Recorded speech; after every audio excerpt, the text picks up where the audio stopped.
O nosso convidado de hoje é o roteirista e cineasta brasileiro Antônio Júnior.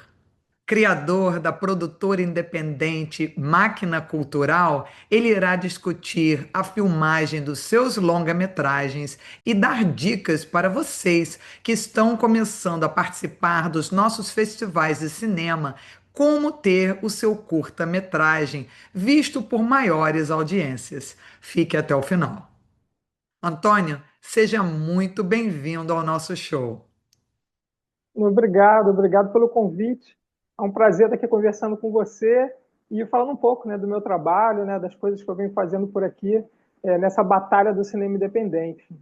Para os que nos acompanham, nós terminamos agora há alguns meses o segundo Festival Brasileiro de Cinema Celular em Nova York, que leva novos diretores para Cannes. E o Antônio Júnior nos deu a honra de ser um dos membros do júri. Então, vai ser uma satisfação conversar com ele. E para aqueles que estão iniciando também a sua carreira como cineastas, muitos conselhos maravilhosos virão nessa entrevista riquíssima.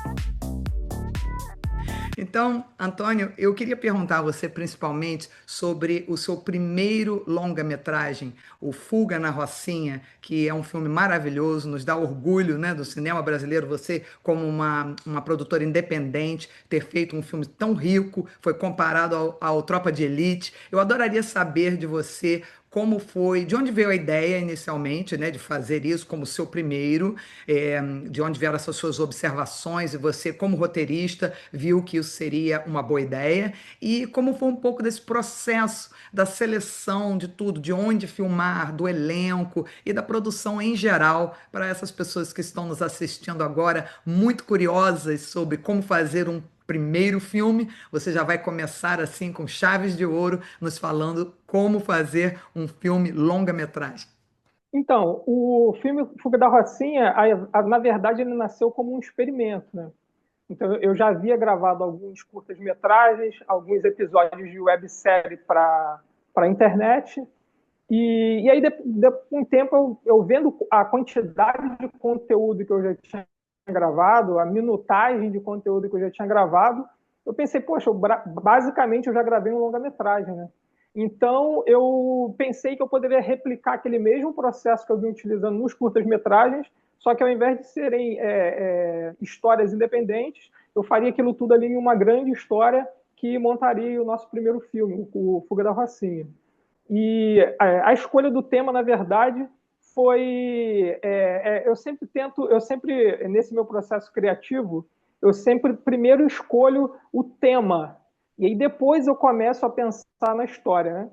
Então, primeiro eu pensei em falar alguma coisa sobre desigualdade social, sobre preconceito, sobre diversas formas de preconceito, na verdade, né? Que no filme a gente trata de diversas formas de preconceito diferentes, né? Não só social, né? Mas, enfim. E, e aí eu criei esse roteiro, né? E o filme, mais de uma forma realmente experimental. Na verdade, eu nunca tive muito compromisso com o resultado final. Para mim, o objetivo do filme era fazer o filme. Se o filme tivesse terminado, eu já tinha conseguido. Porque assim, eu arrisquei, eu testei, eu experimentei. Enfim, as pessoas até quando assistem, ele tem uma estética muito diferente, né? Assim, porque na verdade era um filme experimental. Era um longa-metragem em que eu utilizei vários momentos ali para experimentar a linguagem cinematográfica, para experimentar planos, para experimentar movimentos de câmeras na parte de ação que as pessoas elogiam muito, mas ali foi bem experimental ali a gente testando para ver o que daria certo ou não, enfim.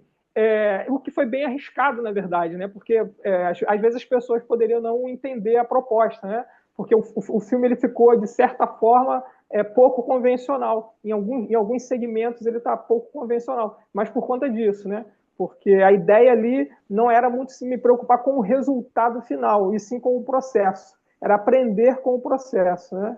Então foi um filme que foi, na verdade, o objetivo dele era a gente fazer cinema, independente de como ficaria o resultado final, mas era fazer cinema e incorporar o máximo de colaboradores possíveis, para que todo mundo ali pudesse ganhar com aquela experiência, né? Uhum. Interessante você falar do experimental, porque anos atrás, você deve se lembrar como cineasta, eles fizeram um experimental americano que foi muito discutido na época, que foi o Bruxa de Blair, que era basicamente gravado com uma câmera na mão, tremendo com as cenas, né? E muitas pessoas gostaram, outros não, mas ele dava um realismo muito especial. E às vezes essas cenas, como você fala ali no caso da favela, então, as pessoas correndo ali, fazendo. Hoje em dia tem um pouco mais essa questão de gravar no celular, fazer outras coisas, mas eu achei sensacional o que você fez, porque já é uma coisa tensa você imaginar, ainda mais no caso do seu personagem, rapaz de Copacabana, namorando uma menina que está envolvida, o irmão é envolvido no tráfico, está indo para a favela pela primeira vez. Então, e tudo isso a pessoa já está tão interessada que a forma com que você está fazendo, assim, passa, você quer entender a história e ver, então realmente o fato até de ter algumas técnicas experimentais tornou até um pouco mais realista. Parece que a gente está ali, está lendo o diário de alguém, né? Então, a intenção é essa, né? A intenção era utilizar a linguagem cinematográfica a favor do filme, né? A favor da história que nós estávamos contando, né? Eu costumo explicar isso para as pessoas, né? Assim, quando você faz um filme, né?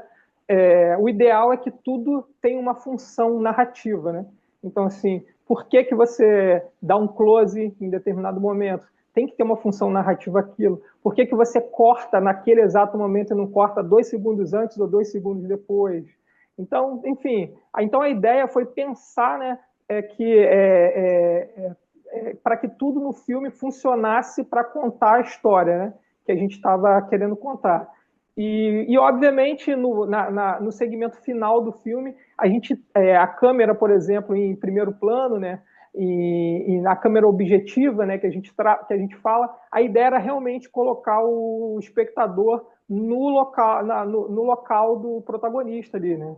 Na pele do protagonista ali, para ele tentar passar aquela tensão do que ele conseguia ver e do que ele não conseguia ver também, né? Aquela sensação de realmente estar perdido ali, né? Sem saber para onde correr, né? É um mundo completamente diferente dele, né? E eu fiquei bastante intrigada quando você falou que você já tinha algumas imagens que tinha capturado e aí resolveu, baseado na quantidade de minutos que tinha disponível, fazer. Já tenho quase um longa, vamos fazer.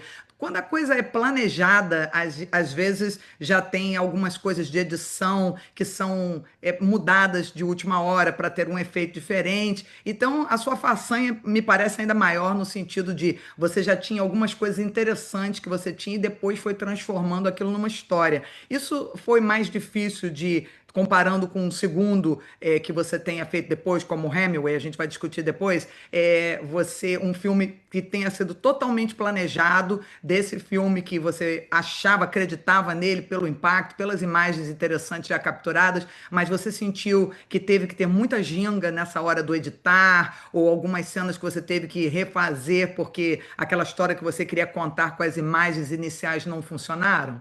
Então, na verdade, não foi bem assim. O que acontece? Eu tinha uma quantidade de minutagem e outras coisas, mas de filmes realmente que eu tinha feito. Então foram outros curtas-metragens Sim. que não entraram no Fuga da Rocinha. Na Ah, verdade, foi entendi. uma reflexão que eu fiz, de tipo, por exemplo, vou gravar um curta-metragem porque é mais fácil, porque um longa é muito difícil.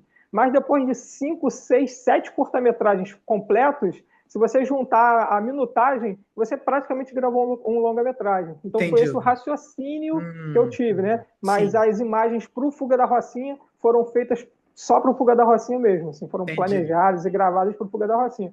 Na Uhum. verdade, até a versão que está disponível, ela tem mais ou menos 15 minutos a menos do que a versão mais estendida, Uhum. porque a gente, na verdade, gravou até bem mais coisas, e na hora da edição, aí sim, em que, na hora de montar, na verdade, né, na hora da edição, na hora de montar o filme, que você precisa dar uma agilidade ao filme e tal, você precisa cortar. É até uma parte difícil para quem para quem grava, é tão difícil gravar e tudo, mas você tem que cortar cenas inteiras, sequências inteiras, para o filme não ficar arrastado em determinados momentos, né?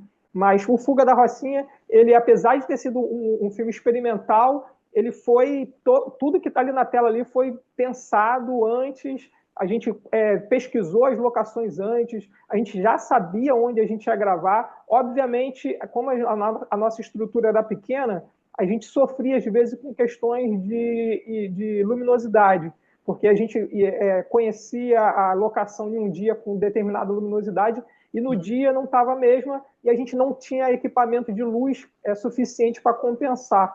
Então, enfim, aí a gente teve esses problemas assim, mas enfim, a ideia ali era aprender. Então, a gente já aprendeu isso, por exemplo, quando a gente foi fazer o Hammer, que é onde a gente escolheu um ambiente totalmente controlado. Então, por exemplo, o Hammer ele acontece totalmente dentro de uma escola. Então, a gente tinha controle total da iluminação, independente do que estivesse acontecendo lá fora. Então, assim, como eu falei, o Fuga da Rocinha foi realmente uma escola para todo mundo ali. A gente errou muito ali, assim, eu não tenho problema nenhum em falar nisso. A gente errou em muita coisa ali, mas era isso, a ideia era essa. Assim, a gente nunca teve pretensão de, no primeiro filme, a gente já criar uma obra perfeita. A gente nunca teve essa pretensão, né? Então, foi isso. O processo, na verdade, foi esse. Não, e te parabenizo, porque uma coisa feita, como você disse, como um experimento, a bravura aí de fazer isso com tanta vontade, mas tão bem feito, você tem mais de 22 milhões de visualizações só nesse filme, né? O seu canal tem muito mais do que isso, e realmente as pessoas, por favor, visitem, vocês vão visitar a página individual do Antônio Júnior, que tem todas as informações dele, o site, o YouTube.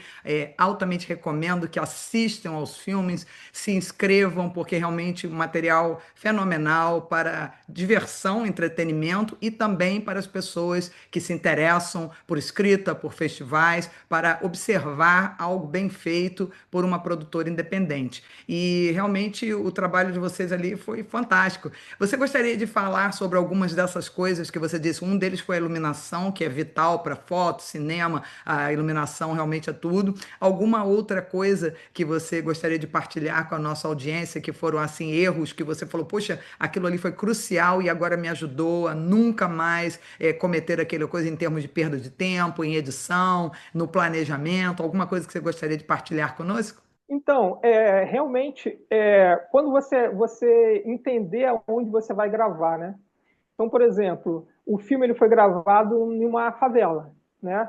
A maior parte do filme, né, foi gravado em favela. A gente gravou na Rocinha e no Vidigal, em que o Vidigal era no filme era a Rocinha, né? Mas a gente utilizou o Vidigal. E uma questão em gravar em comunidade é muito difícil você controlar o som. É muita fonte de som diferente vindo de tudo que é lugar. Então foi um aprendizado muito grande para a gente, né? Então, assim, ali a gente... porque quando a gente conhecia as locações, eu estava mais preocupado com o setup em volta, né? Se o quadro ia ficar bonito, se aquela parede ia ficar bonita, se aquele fundo ia ficar legal, se a luz ali ia ficar legal, se ia ter espaço para os atores se movimentar do jeito que a gente queria, e a gente acabou não pensando no áudio, nas interferências externas do áudio. Então, essa foi uma das grandes dificuldades de gravar lá, de gravar em comunidade. Obviamente, algo que não tem como não falar, mas a questão da segurança também, né? Por mais que a gente tomasse todos os cuidados possíveis, avisando a todas as autoridades, e aí foi importante a gente ter feito através de uma produtora, né? Não ter sido feito só, enfim, de forma enfim, só pessoal, né? As pessoas irem Sim. lá, parar e fazer, mas a gente fez todos os ofícios às autoridades, a gente informou prefeitura, informou Estado, informou Polícia Militar, informou, enfim, a gente teve apoio da Associação de Moradores da Rocinha também, enfim, para a gente tentar controlar o máximo possível, porque a grande questão é essa, né? Hoje a gente vê que a maioria dos filmes eles são gravados ou em estúdios ou em locações virtuais, né? Chroma Key, né? Que também são estúdios, né? Mas enfim, mas ou estúdios que reproduzem casas, lanchonetes, escolas, ou como a gente não tinha esse recurso, a gente teve que gravar em locações reais, né? A gente teve que gravar em vielas reais, em casas reais, enfim. E aí a gente tinha teve essa dificuldade maior, que era controlar as interferências externas, né? Que seriam os ruídos, os barulhos, e isso daí ficou bem mais complicado. E também, obviamente, como eu já tinha falado, né, o grande desafio para qualquer fotógrafo, que é a luz natural, né? Você fazer algo com luz natural, principalmente porque lá a gente tem continuação, né? Por exemplo, uma foto você tira alguns minutos, mas uma cena, às vezes, você demora horas, né, para gravar. E aí controlar a iluminação foi a parte mais difícil também nesse processo. Imagino. E que aprendizado interessante, né? E qual foi, assim, quando você fez isso, foi um filme que acabou sendo muito premiado. O que você atribui a isso? O Tropa de Elite foi um filme feito oficialmente, né? Você, como uma produtora independente, criando algo da mesma qualidade em termos de história, em termos de impacto emocional, você deve ter se sentido fantástico de ver que realmente teve essa aceitação da audiência tão boa. Então, isso realmente anima um novo diretor a fazer alguma coisa assim. Como é que foi para você o tentar fazer o seu filme ficar conhecido após ele ter sido finalizado, editado? Como é que você trabalhou nisso aí na sua distribuição para que ficasse algo assim à altura do que você se esforçou? Então, na verdade, foi bem orgânico. Porque, como eu expliquei, assim, a gente não estava tão preso, apegado ao resultado final, e sim ao processo. Sabe? Mas quando o resultado final chegou ao público, teve uma recepção muito boa, principalmente porque eles entenderam a proposta que, na verdade, assim, apesar de certas comparações, por exemplo, que são válidas, com Tropa de Elite, com Cidade de Deus, a gente acaba tendo um ponto de vista diferente, né? Porque a gente dá o protagonismo para os moradores, né? Então a gente entra de forma íntima na relação interpessoal entre os moradores, né? Então assim, a gente investiga um pouco mais quem são aquelas pessoas, quem são as pessoas que são envolvidas no tráfico. A ideia não é romantizar, a ideia não é dizer quem está certo ou quem está errado, mas só mostrar realmente de forma honesta aquela realidade, né? Então, eu acho que o que aconteceu foi que as pessoas conseguiram se ver de uma forma com que elas não tinham visto ainda. Né?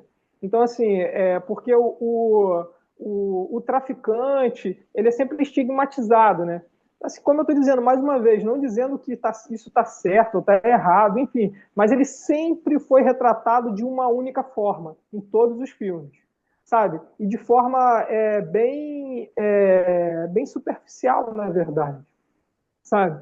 Então, assim, o que chamou a atenção do público e a cargo disso, a atenção da crítica, foi a gente não dar a gente aprofundar um pouco mais a relação e a visão sobre esses agentes, né, que estão ali dentro da história, né? Que é o morador, que é a mãe, que é a irmã, né? A família de quem está envolvido no tráfico de drogas, a própria relação de amizade entre eles, né? Então, assim, a gente jogar um pouco mais de foco nisso, não é pregando quem está certo ou quem está errado, mas mostrando quais são as suas motivações, né? As pessoas fazem algo por motivação, né? E nos outros filmes isso é mostrado de uma forma muito maniqueísta, né? Tem o bom e tem o mal, e ponto, né? Tem o bandido e o mocinho, né? O herói e o vilão, né? E a gente tenta mostrar que não, que pessoas boas fazem coisas ruins, pessoas ruins às vezes fazem coisas ruins, fazem coisas boas, enfim, tudo ali, que uma pessoa muito ruim tem alguém que ele ama, com quem ele se preocupa, com quem ele trata bem, sabe? Ele não é mal o tempo inteiro, mas isso também não atenua as coisas ruins que ele faz. Então, assim, a gente tenta não julgar e não, mas sim dar realmente dar personalidade para esses agentes que, na maioria das produções, são tratados só como ou vilão, né, ou mal, e ele tem só um traço de personalidade, né, marcante, e nada mais. Então a gente fez isso. Então foi isso que chamou a atenção. E como eu falei, foi mais orgânico, né? Porque o filme, eu lembro até antes de, que a gente está falando já há algum tempo atrás, e eu lembro que antes, quando a gente estava fazendo o filme, o meu sonho era chegar a 350 mil visualizações. Falava assim, poxa, se a gente chega um filme, se a gente consegue fazer um filme que chega a 350 mil visualizações, porque a gente está falando de anos atrás, né? Não tinha esse acesso, por exemplo, todo a smartphone, a celular. A gente está falando de aqui no Brasil, praticamente, particularmente, isso se popularizou, né? Wi-Fi em locais públicos e tudo, de uns 3 a 4 anos para cá, no máximo. Até então, era mais assistido pela televisão, então ninguém assistia filme online pela televisão, né? Estava bem restrito ainda. Então era mais por notebook mesmo, pelo computador. As pessoas teriam que ter um computador para acessar. Então eu imaginava que se a gente chegasse a 350 mil visualizações ali, o filme ele chegasse a esse teto, estacionasse ali, eu ia estar satisfeito. Mas aí na primeira semana a gente bateu 1.600.000 na primeira semana. Parabéns. E aí veio a TV aberta, né? A emissoras de TV aberta convidando os atores e a equipe para fazer matéria, exatamente para falar sobre essa questão do ponto de vista que a gente está tratando a história, né? Um ponto de vista diferente, né? E aí vieram jornais impressos, e aí jornais, blogs de cinema, revistas especializadas, e aí começou a ampliar muito o público, né? Então, o filme é muito visto em outros países de língua portuguesa, como Portugal, como Angola, é muito visto em Angola, a gente recebe muito feedback de Angola, também de muitos brasileiros que moram fora do Brasil, né? Recentemente até eu fiquei sabendo que um professor da Universidade Católica de Los Angeles, né, ele utiliza o filme para conversar com alunos sobre ele exibe o filme em suas aulas para conversar com os alunos sobre o Rio de Janeiro, sobre a cultura brasileira, enfim. Porque é exatamente isso, a gente acaba passando uma versão não estereotipada de como é uma favela, né, de como é morar em uma favela, né? Uhum. Enfim, e aí isso me deixou muito, muito feliz. É um brasileiro que é professor aí na Universidade de Los Angeles e que utiliza o filme. Ele entrou em contato comigo para conversar, então eu fiquei super feliz com isso. Que maravilha. E, Antônio Júnior, o que que te deu essa sacada de contar essa história específica? Por que a favela? Existem várias maneiras de desmistificar o vilão. Você achou que essa seria a melhor representação de Rio, de Janeiro ou de Brasil? Você é um cara bastante ligado em causas sociais e é uma pessoa que entende o país que você vive. Como veio essa ideia para você? Foi um processo amplo, na verdade, né? Assim, até hoje, sempre que eu escolho, porque você imagina como é uma pessoa que trabalha com criatividade, a gente tem N ideias, né? A gente tem várias ideias para vários filmes, para várias histórias, mas em algum momento você tem que criar um funil e você tem que selecionar um projeto para fazer. Você não vai conseguir fazer tudo de uma vez, né? E aí entraram alguns fatores, né, nesse processo de seleção desse projeto. Tá? O primeiro foi a experiência minha de vida, que seria uma história que para mim seria mais fácil contar. Eu precisaria de menos pesquisa para fazer do que se eu fosse fazer, por exemplo, uma história sobre não sei, um arquiteto. Eu ia ter que pesquisar muito sobre arquitetura. Enfim, então era uma realidade que já era próxima de mim. Então, assim, para um projeto experimental, foi um fator decisivo eu já conhecer aquela realidade, né? Eu já ter vivido aquela realidade a minha vida inteira, então era algo que era fácil para eu poder falar. Outra coisa também era uma questão de logística. A ideia de você ter maior parte do filme que fosse feita em uma comunidade eu conseguiria selecionar os atores da comunidade e a gente conseguia manter a produção toda ali no mesmo núcleo, né, no mesmo local. Então, isso também facilitava a gravação. Então, assim, isso interferiu até no processo de escrita. Então, assim, por mais que eu quisesse, por exemplo, achasse uma cena linda em um aeroporto, eu não ia colocar uma cena no aeroporto, porque isso ia dar um trabalho para a produção. Então, assim, essa também é uma característica de produções independentes, né? Você tem um pouco de limitação, inclusive criativa, porque você já escreve, você já faz o projeto pensando na real estrutura que você vai ter e no acesso que você vai ter para poder gravar. Então foi a minha vivência, foi uma questão estrutural mesmo, de você pensar uma história que fosse mais fácil de fazer, né? Então, e a história do Fuga da Racinha nasceu assim, né?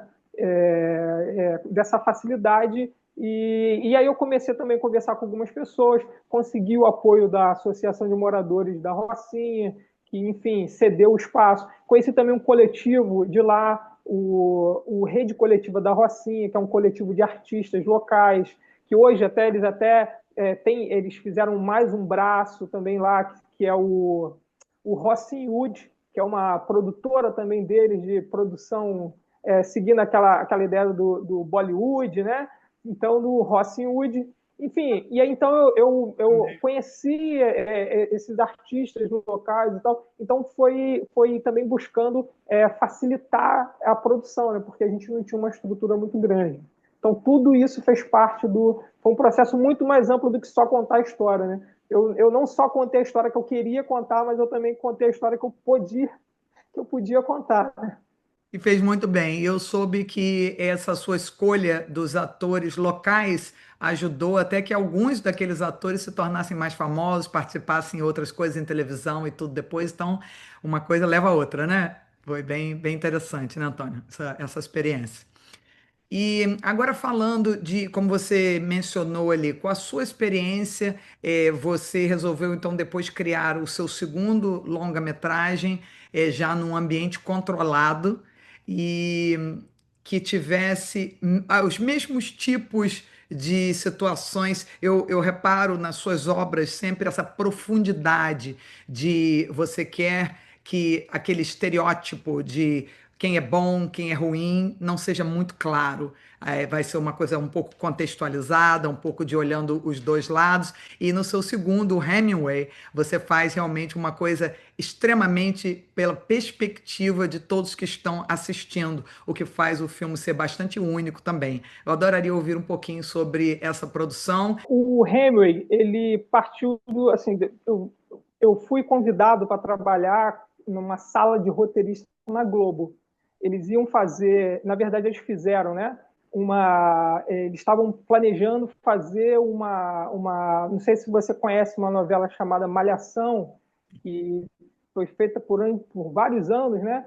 E cada ano era como se fosse uma temporada diferente, né? Então eles mudavam o local, mudavam os atores, e ali eu acho que para 2016, mais ou menos, eles queriam fazer uma temporada que fosse em uma escola pública. E aí eles me convidaram, eu participei dessa sala eu trabalhei lá alguns meses, com mais 10 roteiristas nessa sala de roteiro, em que a gente produzia as escaletas que depois iam passar para um outro grupo de roteiristas para dar sequência, né, à história, né, a desenvolver melhor os personagens e tal. Então, na verdade, eles encomendavam para a gente histórias específicas que se passassem em um ambiente escolar, com alunos ali daquela faixa etária, 16 anos, porque eles iam trabalhar essa próxima temporada da Malhação, ia ser sobre essa escola. Então foi um período que eu tive que estudar bastante, entender bastante, escrever bastante sobre esse universo. E lá surgiram ótimas ideias. Ideias até que eu fiquei com pena de dar para eles, dar para eu queria fazer esse filme. Mas, enfim, são coisas que eu tive que abrir mão, então, né? Então, me pagando para isso. E aí, quando acabou, eu achei que ainda tinha coisa ali que eu poderia explorar. Tá? Então, eu achei que, por exemplo, teve coisas ali que eu não tive tempo para poder apresentar para eles ainda. Então, foram histórias que eu nunca cheguei a apresentar para eles, mas que aquelas histórias ficaram comigo. E foi um momento assim que, particularmente, eu estava lendo e estudando muito sobre essa questão da verdade, né? Assim, assim, porque a gente está contando uma história ali, mas assim, eu estou tratando de alguns temas ali, mas a história em si, como pano de fundo, é uma analogia, né? Ela é simbólica, né? O que a gente está tratando ali são de outras coisas, né? Enfim. E acabou casando isso, né? Eu ter escrito bastante coisa durante um período ali, uma quantidade. A gente tinha que entregar escaletas de 30, 40 páginas por semana. Um negócio, um trabalho absurdo. Então, acabou conciliando isso. E assim que eu terminei o trabalho lá, assim que a gente concluiu esse trabalho lá na Globo, depois de um tempo, eu comecei a pensar nessa que poderia ser feito isso também. E também entrou também uma influência do Fuga da Rocinha, e só voltando um segundinho atrás, um passo atrás, porque lá a gente acabou utilizando o filme também como forma de fazer oficinas, ensinar as pessoas a usar a câmera, usar o áudio, a estudar um pouco de roteiro e tudo. E eu pensei que eu poderia fazer isso também em uma escola pública. Depois a gente pode gravar em uma escola pública e oferecer como parte do projeto oficinas para quem vai participar do filme e até para quem não vai participar do filme. Mas a gente poderia fazer esses projetos. Então a gente fez esse projeto lá numa escola que, inclusive, foi uma escola pública que eu estudei na minha infância. Eu já tinha 20 anos que eu não entrava lá, eu retornei lá para poder fazer esse projeto. E aí Interessante. a gente ofereceu oficinas de interpretação, de cinema, né, e de roteiro para os alunos e tudo. E alguns deles que participaram das oficinas participaram também do filme. Uma das meninas protagonistas, inclusive, aluna da escola, vários atores que participaram do filme da escola. Alunos participaram também da produção ali, como assistente de produção, vendo ali, né, acompanhando o dia a dia ali da gravação. Então o Remo ele surgiu mais ou menos assim. É, Aí eu fiz também, assim, na verdade eu não estava nem tão seguro assim do filme. Mas aí eu escrevi o roteiro do filme, quando o filme ficou pronto, eu escrevi o roteiro do filme em um concurso de roteiro aqui do Brasil, que é um dos concursos assim, mais concorridos aqui, que é o Sesc Novas Histórias, que é um concurso de roteiro bem grande aqui no Brasil, né? Que, enfim, contempla vários roteiros dali, foram feitos, produzidos, depois fizeram um filme.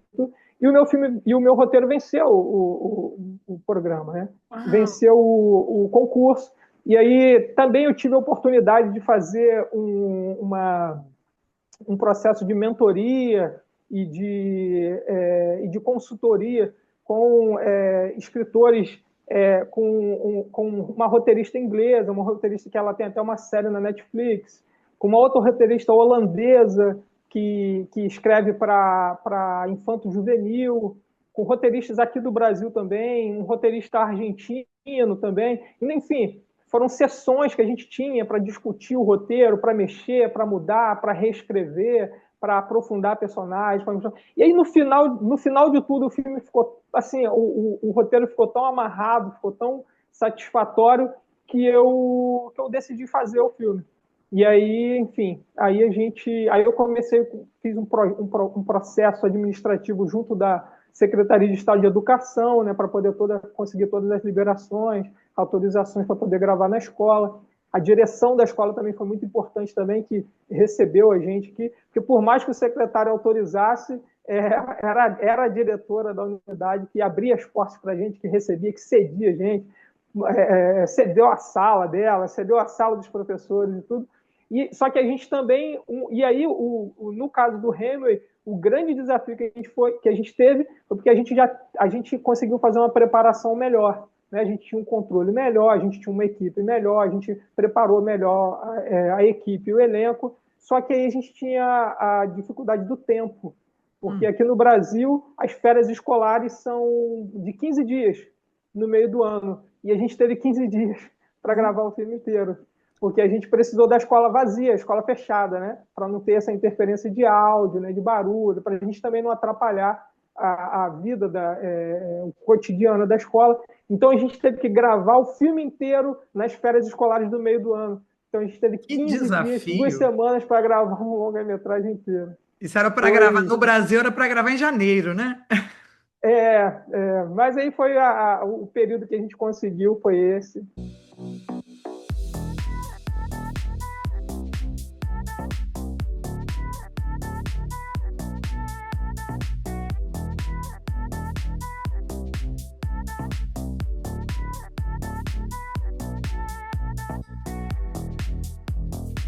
Fantástico.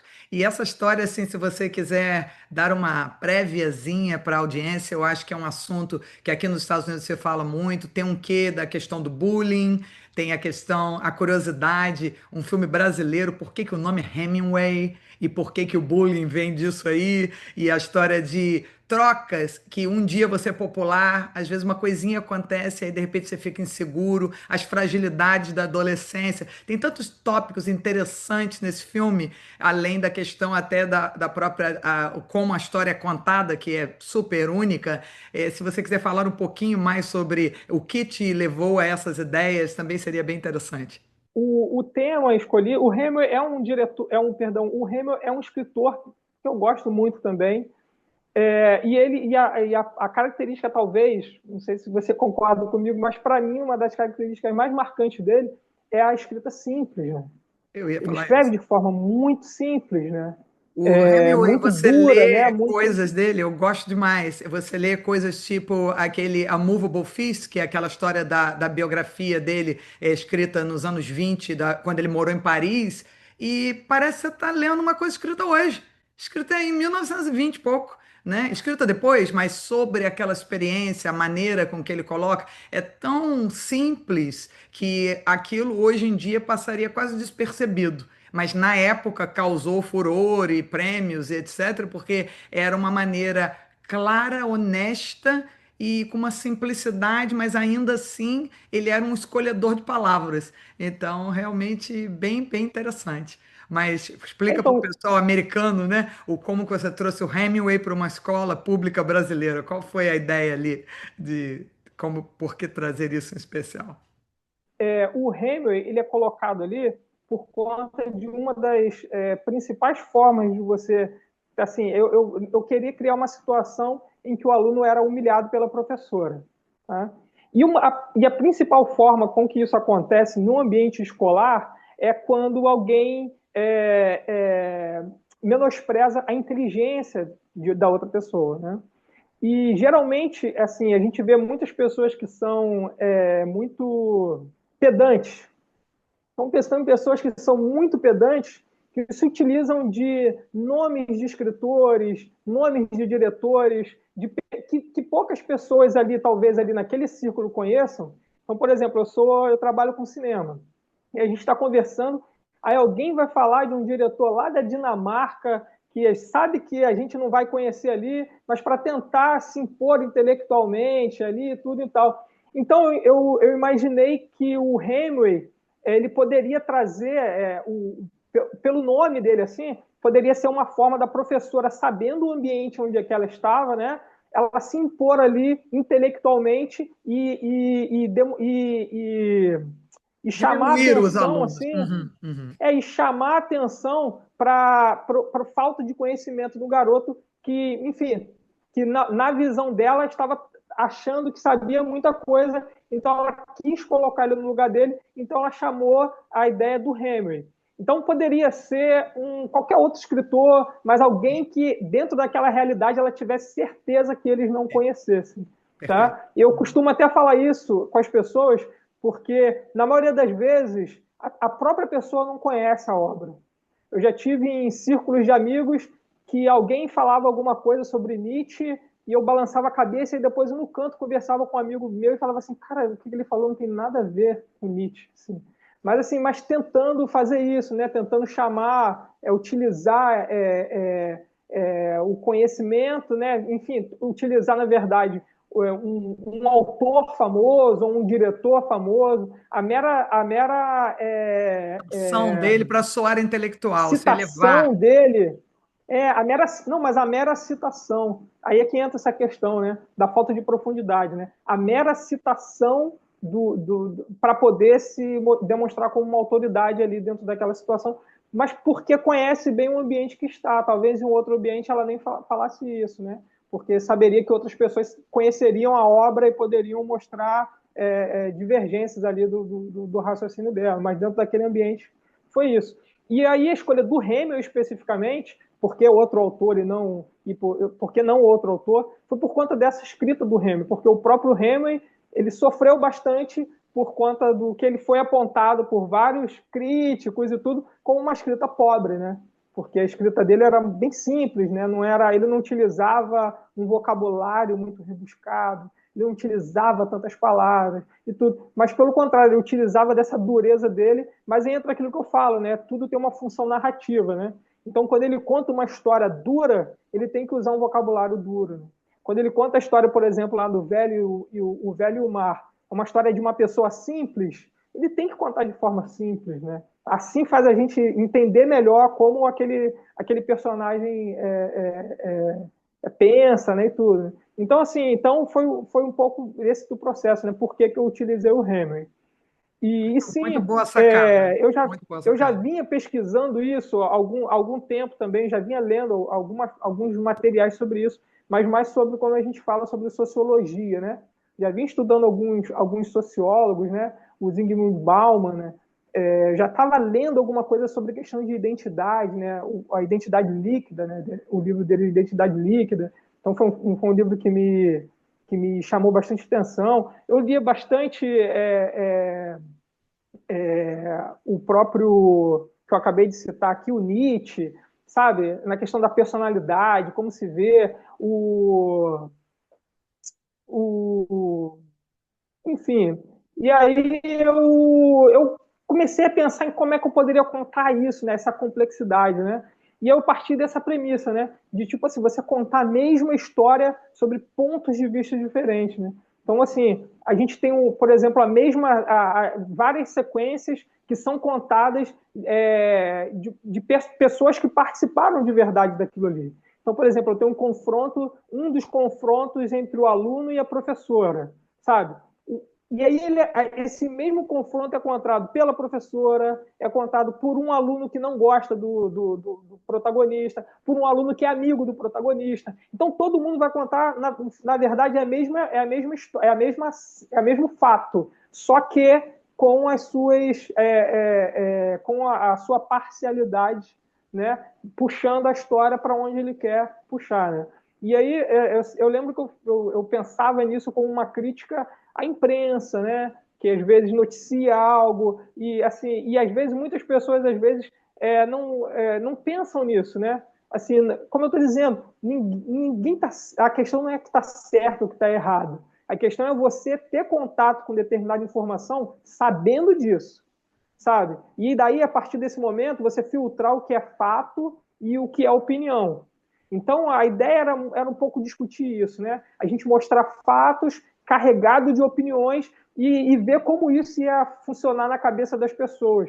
E cada um acaba escolhendo um lado, né? Ou o lado do garoto ou o lado da professora, dependendo da realidade em que aquela pessoa acredita, né?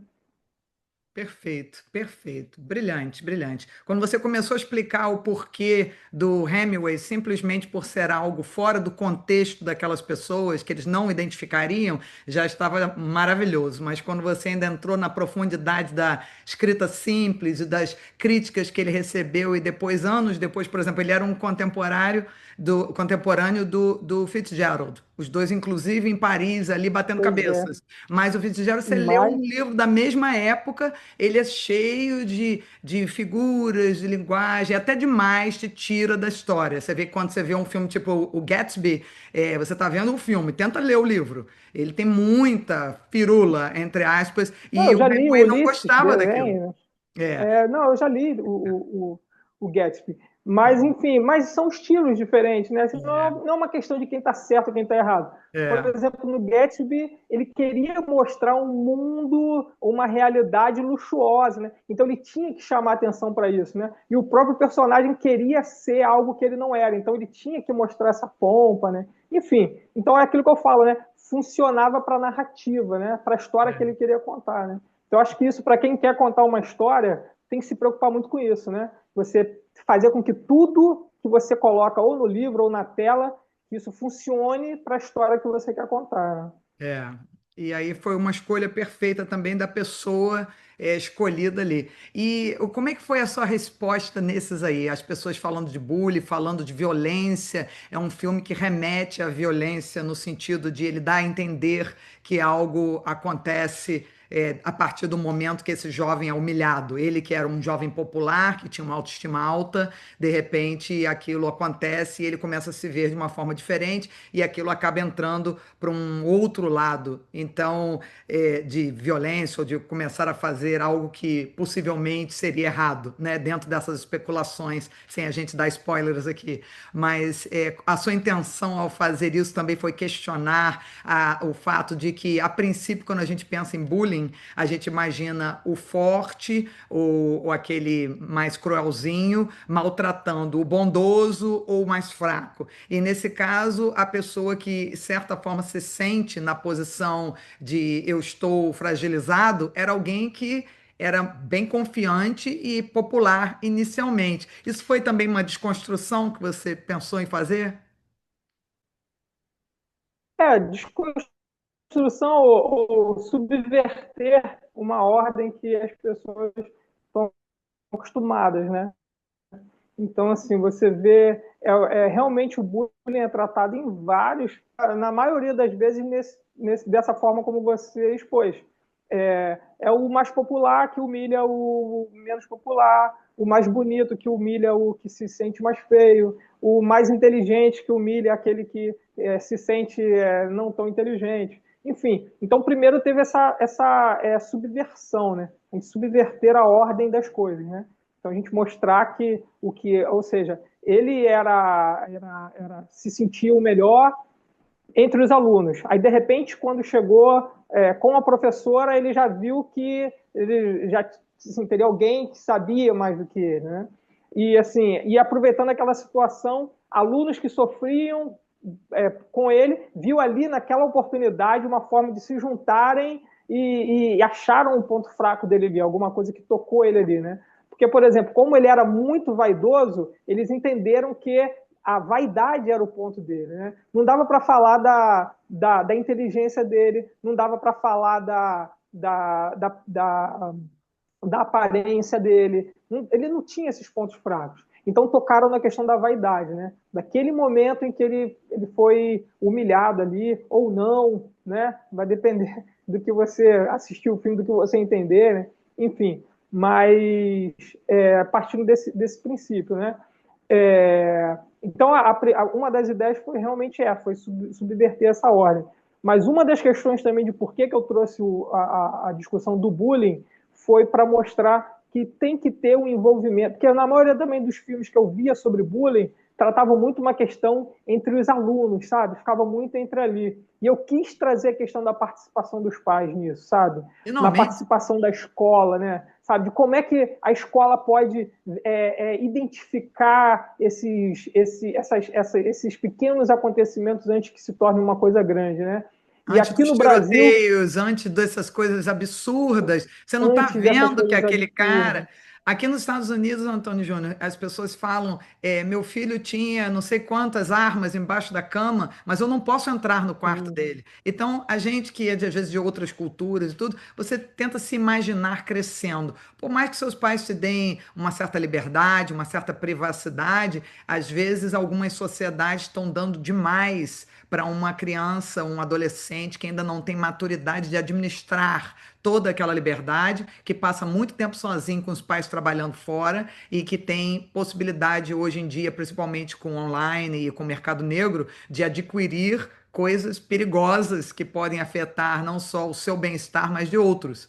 Então a coisa ficou um pouco fora de controle. Então essa interferência, né? Essa ação da família e das escolas é algo que se fala demais aqui. Como se espera tanto, e o seu filme falou Uhum. disso. Então, também é algo bastante relevante. Você procura temas que realmente são o que a gente chama de thought-provoking, né? Que fazem as pessoas pensarem, isso aí foi feito de um jeito diferente. Então, parabéns inicialmente até por essa iniciativa em si, porque eu acho que os filmes são muito, sempre foram uma fonte de influência, mas hoje em dia, em tempos de redes sociais, eu acho que mais ainda. A moçada jovem passa mais tempo no telefone do que fazendo qualquer outra coisa. Então, filmes que têm esse tipo de mensagem, se eles não estão ouvindo dos pais, dos mentores, eles podem conseguir um pouco dessa interação e dessas mensagens através de filmes como o seu. Então, tem também um valor social acima de apenas entretenimento ou até de reflexão, mas realmente algo que possa mudar a sociedade. Então, parabéns pelas suas escolhas aí dos seus filmes. Obrigado. Na verdade, assim, às vezes, assim, é algo que divide um pouco de pessoas também, na verdade. Porque exatamente isso, eu tento não entregar tudo para o público, né? Eu tento fazer com que eles cheguem às suas próprias conclusões, né, e tudo. Então, parte do público não gosta muito disso, né? Talvez uma das coisas que eu mais ouço, assim, de forma de crítica, né, são pessoas querendo desfechos mais explicados, né? Mas a intenção, se você acompanhou o filme inteiro, você está vendo que a minha intenção não é te explicar nada, né? É você tomar suas próprias conclusões com base naquilo da história que eu contei, né?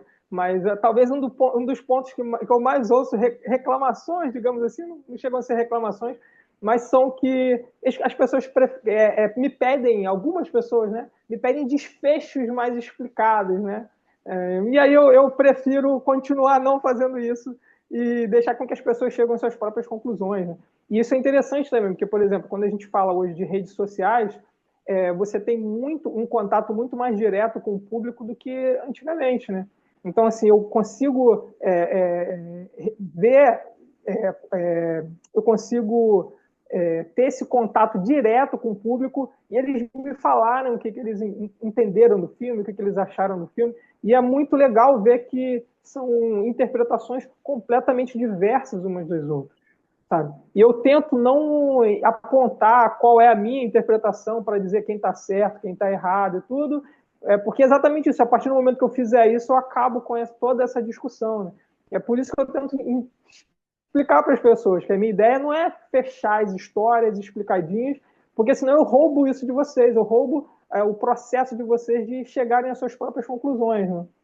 Adoro o que você está falando por duas razões. Eu sou uma fã de grupos de debate, eu adoro escolas que fazem, incentivam alunos a ter grupos de debates, porque as gerações atuais elas não estão pensando muito. Isso que você está propondo com seus filmes, eu adoro, porque é uma forma de eu estou te dando todo um contexto e eu quero que você acompanhe o meu filme e chegue às suas próprias conclusões. Isso é ensinar o jovem a pensar.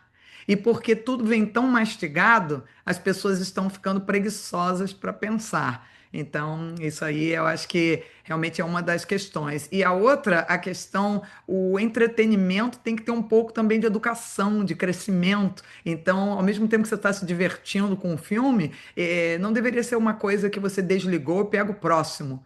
Eu trabalho em agência americana também, tanto com livros, produções de teatro, de cinema, e sempre se fala muito sobre isso. Existem livros que são comercialíssimos e eles vendem muito, mas quando você acaba de ler, você nem lembra o nome do personagem 2 horas depois. Você se divertiu. Já tem aqueles livros que você se lembra 10 anos depois. Porque você interage com aquilo, te faz pensar, te deixa intrigado, você fica uma semana pensando naquilo e ele entra no seu sangue. E às vezes você está numa situação, depois você lembra do livro, você lembra do filme. Então, esse tipo de produção que te desafia, eu acho também bastante interessante, eu acho educativa, acho que é um crescimento interessante e também te parabenizo por fazer isso. Tudo que é inovador, hoje em dia tem tanta mesmice nos processos criativos, em todas as mídias que a gente vê por aí, e eu acho que quando a gente coloca alguma coisa que as pessoas vão reclamar disso, é uma boa reclamação, Antônio, uma boa reclamação. Você está estimulando uma parte do cérebro deles que tem ficado aí muito poupada e às vezes causa frustração, sim, mas é algo interessante, é bem mais interessante do que o que tem se visto por aí em várias outras coisas. Eu particularmente acho que assim, que tem espaço para tudo, né? Assim, tem dias e momentos que você realmente só quer se divertir, né? A semana não foi muito boa, as coisas não estão acontecendo muito bem. Talvez você só quer ali 30 minutos de um episódio de uma série, ou 1 hora e pouca de filme, que você só quer se desligar. Né? Você não tem esse compromisso. Mas, como eu falei, tem espaço para todo mundo. Tem muita gente fazendo isso. Então, eu prefiro me manter naquele outro momento em que, para aquela pessoa que quer assistir o filme com um pouco mais de calma, essa talvez seja um dos grandes desafios hoje, né? É você prender a atenção da pessoa ao mesmo tempo que você quer passar conteúdo para ela. Isso é muito complicado, sabe? Hoje, talvez até como você falou, é tudo muito imediato, né? Então os filmes estão muito vazios, porque eles estão tentando capturar a atenção da pessoa, porque hoje a pessoa, por exemplo, antigamente a pessoa entrava numa sala de cinema, ela sentava ali, ela ia ter que assistir o filme até o final. Tinha que fazer. Mas hoje com o streaming, com 10 minutos de filme, se ele não tá gostando, ele já pega o controle da televisão e troca para outro. Ou ele pega o celular e troca para outro. Então, assim, é um exercício muito grande você fazer isso, você querer aprofundar na história, você querer tratar de temas mais sérios, mas ao mesmo tempo você tem que se preocupar com o entretenimento, porque senão a pessoa simplesmente abandona. A gente sabe que tem nichos, né? Então, assim, eu posso fazer um filme completamente com a linguagem lenta e tudo, vai ter público para isso, só que é um público muito menor. Então, assim, se você tentar fazer um exercício para unir os dois, para se você se propõe a tratar de um tema legal, é muito interessante que mais pessoas, né, tenham acesso a esse conteúdo. Então, existe ali um limite, né? Eu tento ficar nesse limite, no limite de não fazer algo que seja tão didático que as pessoas não se interessem, mas que também não seja puro entretenimento que elas também esqueçam rapidamente, né? Então, eu fico tentando me equilibrar aí nesse meio termo aí. Perfeito. E você também faz alguns curta-metragens que você, até agora, para o pessoal que é interessado em cinema, em fazer cinema, relembrando aqui do nosso festival de cinema, nós trabalhamos com curta-metragens. Então, o Antônio Júnior estava falando para a gente que o curta-metragem tem um problema mais sério de distribuição. Ninguém vai para um lugar para assistir um curta, principalmente se for um mini curta, né? Então, ele fala sobre uma estratégia bastante interessante de quando criar um curta-metragem, acoplá-lo a uma produção maior. Você gostaria de explicar isso para a gente, por favor? Então, sim, os curtas-metragens, eles são utilizados como experimentos. Então, uma das principais, a gente vê hoje vários longas-metragens que são versões de curtas-metragens, né? Então, foram filmes de curta-metragem que tiveram bom acesso em festivais de cinema e aí eles aproveitam aquela ideia para fazer um longa. Então, assim, o público de curta-metragem ele fica muito restrito, mesmo hoje tendo plataformas em que você consegue distribuir seus cursos e tudo, mas mesmo assim ele acaba ficando muito restrito a público de festival. Então, por exemplo, eu tenho filmes que são premiados em diversos festivais e que não são conhecidos do grande público, simplesmente porque não há um hábito de se assistir curta-metragem. Né? Não foi algo que foi oferecido para a gente desde sempre, como as séries de TV ou os filmes de longa-metragem. Então, a cultura de assistir curta-metragem é muito. Poucas pessoas têm essa cultura de pesquisar um curta-metragem para assistir ou procurar um curta-metragem. Você vê nesses streams maiores, não tem curtas-metragens praticamente para você assistir lá, a não ser aqueles streamers que são mais de nicho, né? Então tem alguns streamers menores ou não como a gente chama, do mainstream, né? Que ali você consegue ter acesso a alguns curtas-metragens, mas não há essa cultura de assistir curtas-metragens. Acaba ficando mais em festivais de cinema, e que a gente sabe que, apesar de ter um público bom, é muito menor do que o público de plataformas de streaming. Sim, é o que você falou Então, mesmo. A ideia é mostrar aquilo e, se for bom, alguns deles conseguem uma produtora, alguma coisa e fazem um filme maior. Aí você estava explicando sobre essa questão, né, de que alguns são um ensaio e que depois se transformam em filmes maiores. É isso que você estava falando. isso, vários filmes passaram por esse processo. Vários filmes famosos, inclusive, passaram por esse processo, né? De curtas-metragens que fizeram sucesso em festivais, que se tornaram, ou em redes sociais também, que acabaram se tornando longas-metragens. Alguns nem se dão tão bem quanto longa-metragens, porque às vezes não tinha história suficiente para É, longa-metragem. Era história para um curta mesmo. Mas, enfim. E aí, assim, e aí eu tinha isso. Eu tinha vários curtas-metragens aqui que eu não tinha público para ele, né? Assim, eu não conseguia exibi-lo para o grande público. Eram filmes premiados em vários festivais, festivais da América Latina, Argentina, El Salvador, filmes que passaram nos Estados Unidos, que passaram em Portugal, em Espanha, e filmes que assim que notoriamente tinham um conteúdo bom ali para que as pessoas pudessem assistir, mas por conta do formato especificamente não acabavam não atraindo o público. E aí eu lembrei de filmes, por exemplo, que eu assisti, tipo Relatos Selvagens, um filme argentino que chegou a concorrer ao Oscar, que eram 5 curtas-metragens juntos, que eram um longa-metragem. Então, eles pegaram um tema, que era quando a pessoa perde o controle, e ele contou 5 histórias de pessoas que perdiam o controle. Então, eram 5 curtas-metragens que juntos faziam um longa-metragem, e aí passou em cinema, concorreu ao Oscar, coisa que se fosse um curta-metragem não teria tanta visibilidade, né? Então, pensando um pouco nisso, e também tem uma questão que eu tenho que falar, que é verdade, que quando você trata de produção independente, você tem que utilizar o seu conteúdo o máximo possível, porque você não tem tantos recursos para produzir em tanta quantidade. Então, também foi uma forma que eu achei de utilizar mais esse conteúdo que eu já tinha. Então, o que eu fiz? Eu pego os longas-metragens e eu coloco os curtas-metragens para ser exibidos antes dos longas-metragens. Então a pessoa vai assistir porque é um filme longo, mas antes ele acaba assistindo 2, 3 curtas-metragens menores e depois eles assistem um longo. E aí acabam assistindo. Porque, assim, tendo acesso às métricas de exibições, as métricas de visualizações, você consegue ver até onde o público tem assistido. E você vê que os curtas-metragens estão sendo assistidos integralmente. Então, assim, isso foi. E antigamente isso acontecia muito, hoje nem tanto, mas eu lembro quando eu era bem pequeno, que eu ia para um cinema, a maioria das vezes era exibido curtas-metragens primeiro. A Disney sempre fez isso, né? A Disney, antes dos seus longas-metragens, exibia curtas-metragens. A Illumination tem feito isso ultimamente. Às vezes você vai no cinema para assistir um filme de longa-metragem, aparece um curtazinho dos Minions, né, antes de começar o filme.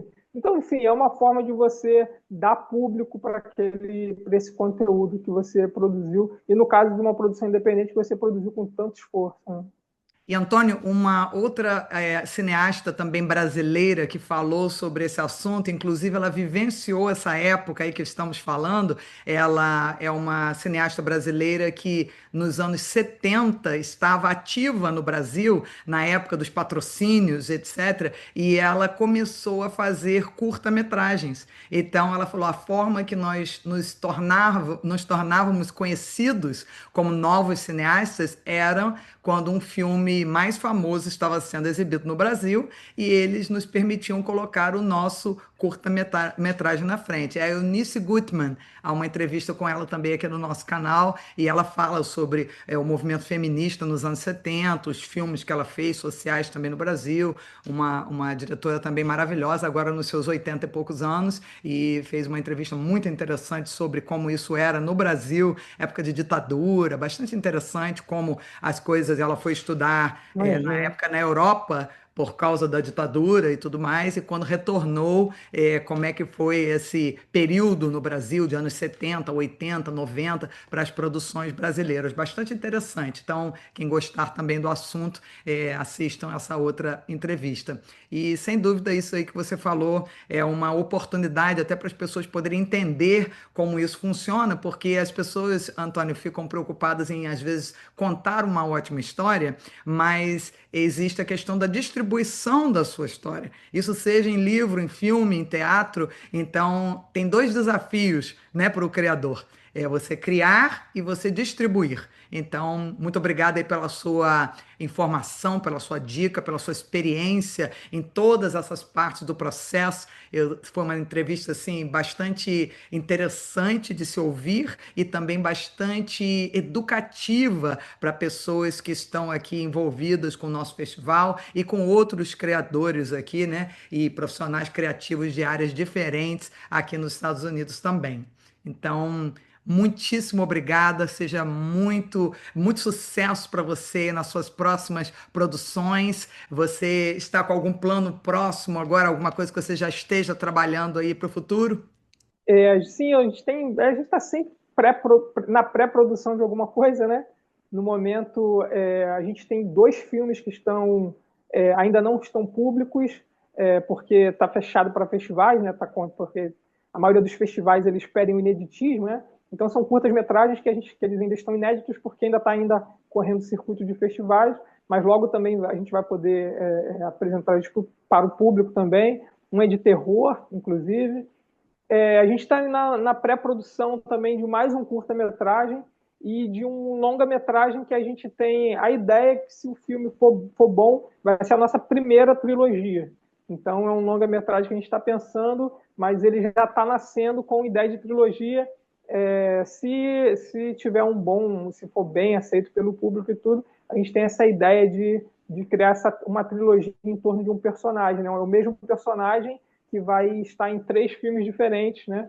E é um longa-metragem que a gente tem previsão de começar a gravar já no começo do ano que vem. O curta a gente deve gravar agora, né, ainda nesse finalzinho do ano, e para o começo do ano que vem a gente está gravando esse longa-metragem. Antônio Júnior, muito obrigada pela sua presença no nosso show. Esse seu segmento foi assim, não apenas interessante para a plateia em geral, mas também muito educativo para todo o público que está participando de festivais, que está com essa paixão agora por contar histórias, por cinema. Você mostrou o seu processo e também alguns desafios, porque alguns criativos pensam que a gente em teatro, cinema, televisão, o que for a mídia de sua criação, você cria e depois é muito mais fácil passar aquilo adiante. E o Antônio Júnior nos conscientizou aqui também de alguns desafios dessa parte da distribuição, inclusive com essa excelente explicação sobre como conciliar um longa com um curta. Então, são várias coisas que, principalmente o pessoal que está começando em festival, pode considerar. Antônio, muito obrigado pela sua presença no nosso show. Eu que agradeço e obrigado também aí pelo convite para participar como jurado no festival. Foi muito legal, assisti ótimos filmes, foi até difícil escolher ali os meus preferidos. E muito obrigado pelo espaço e espero que tenha sido proveitosa aí essa entrevista. Foi imensamente. Muito obrigado.